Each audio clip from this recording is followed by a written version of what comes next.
اعوذ باللہ من الشیطان الرجیم بسم اللہ الرحمن الرحیم رب اشرح لی صدری ویسر لی امری واحلل عقدۃ من لسانی یفقہوا قولی۔ بکھرے موتی حصہ اول۔ اللہ کے 8 نام جو سورج پر لکھے ہوئے ہیں۔ پہلا الحی، دوسرا العالم، تیسرا القادر، چوتھا المرید، پانچواں السمیع، چھٹا البصیر، ساتواں المتکلم، آٹھواں الباقی۔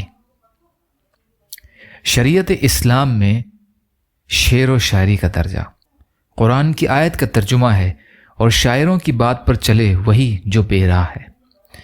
اوپر دی گئی آیت کے شروع سے شعر و شاعری کی سخت مذمت اور اس کا عند اللہ مبغوض ہونا معلوم ہوتا ہے، مگر آخر صورت میں جو استثناء دی گئی ہے اس سے ثابت ہوا کہ شعر مطلقاً برا نہیں، بلکہ جس شعر میں اللہ تعالیٰ کی نافرمانی یا اللہ کے ذکر سے روکنا یا جھوٹ ناحق کسی انسان کی مذمت توہین ہو یا فحش کلام اور فواحش کے لیے محرک ہو اور وہ مذموم اور مکروہ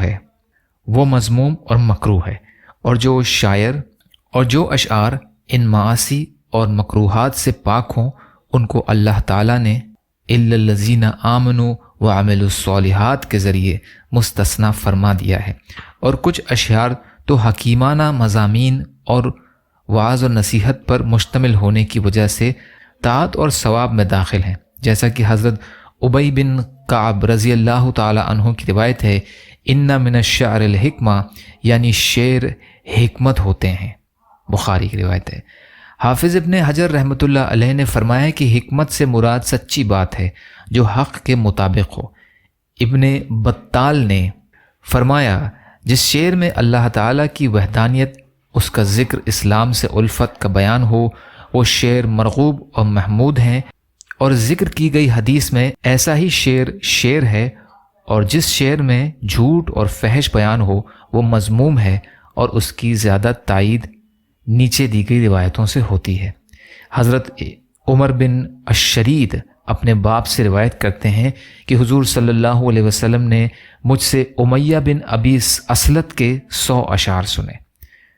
مطرف فرماتے ہیں کہ میں نے کوفہ سے بصرہ تک حضرت عمران بن حسین کے ساتھ سفر کیا اور ہر منزل پر وہ شعر سناتے تھے۔ طبری نے کبار صحابہ اور کبار تابعین کے بارے میں کہا ہے کہ وہ شعر کہتے تھے، سنتے تھے اور سناتے تھے۔ امام بخاری فرماتے ہیں کہ اما عائشہ رضی اللہ عنہا شعر کہتی تھیں۔ ابو یعلا نے ابن عمر سے مرفوعاً روایت کیا ہے کہ شعر ایک کلام ہے، اگر اس کا مضمون اچھا اور مفید ہے تو یہ شعر اچھا ہے، اور مضمون برا یا گناہ کا ہے تو شعر برا ہے۔ فتح الباری۔ تفسیر قرطبی میں ہے کہ مدینہ منورہ کے فقہائے عشرہ جو اپنے علم و فضل میں معروف ہیں، ان میں سے عبید اللہ بن عتبہ بن مسعود رضی اللہ عنہ مشہور قادر کلام شاعر تھے، اور قاضی زبیر بن بکار کے اشعار اہل علم اور اہل عقل میں سے کوئی برا نہیں کہہ سکتا، کیونکہ اکابر صحابہ جو ان کے مقتدی ہیں ان میں کوئی بھی ایسا نہیں جس نے خود شعر نہ کہے ہوں یا دوسروں کے اشعار نہ پڑھے یا سنے ہوں اور پسند کیا ہو۔ جن روایتوں میں شعر و شاعری کی مذمت مذکور ہے ان سے مقصود یہ ہے کہ شعر میں اتنا مصروف اور منہمک ہو جائے کہ اللہ کے ذکر، عبادت اور قرآن سے غافل ہو جائے۔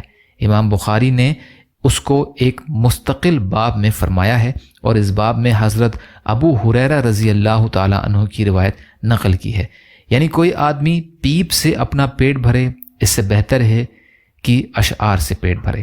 امام بخاری رحمۃ اللہ علیہ فرماتے ہیں کہ میرے نزدیک اس کا مطلب یہ ہے کہ شعر جب اللہ کے ذکر و قرآن اور علم کے اشتعال پر غالب ہو جائے اور شعر مغلوب ہے تو پھر برا نہیں ہے۔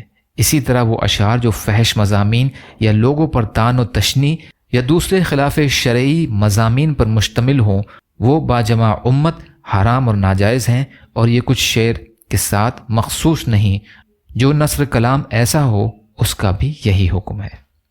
قرطبی کی روایت ہے، حضرت عمر بن خطاب رضی اللہ عنہ نے اپنے گورنر عدی بن نزلہ کو ان کے عہدے سے اس لیے برخاست کر دیا کہ وہ فحش اشعار کہتے تھے۔ حضرت عمر بن عبدالعزیز رضی اللہ عنہ نے حضرت عمرو بن ربیہ اور ابو العاص کو اسی جرم میں جلا وطن کرنے کا حکم دیا۔ عمرو بن ربیہ نے توبہ کر لی اور وہ قبول کی گئی۔ قرطبی کی روایت ہے۔ یا اللہ ہم سب کو کہنے سننے سے زیادہ عمل کی توفیق عطا فرما۔ یا اللہ مظلوم فلسطینیوں کی، کشمیریوں کی، روہنگیا مسلمانوں کی اور مسلمان جہاں بھی پریشان حال ہیں، ظالموں کے ظلم کا شکار ہیں، یا اللہ آپ ان کی بھرپور مدد فرمائیے۔ یا اللہ ہم سب کو اپنی استطاعت کے بقدر اپنا حق ادا کرنے والا بنائیے۔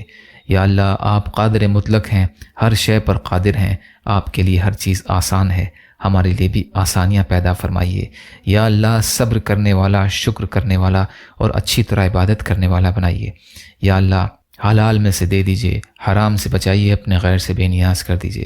یا اللہ آپ جیسا بہتر سمجھیے ویسے ہماری حفاظت فرمائیے، صبر اور شکر اور اچھی طرح عبادت کرنے والا بنائیے، عزت اور عافیت کی زندگی عطا فرمائیے، جو مانگا وہ بھی عطا کر دیجئے، جو بھول گئے ہوں اپنے فضل و کرم سے عطا فرمائیے۔ ربنا تقبل منا انک انت السمیع العلیم برحمتک یا ارحم الراحمین۔ لا الہ الا اللہ محمد رسول اللہ۔ السلام علیکم۔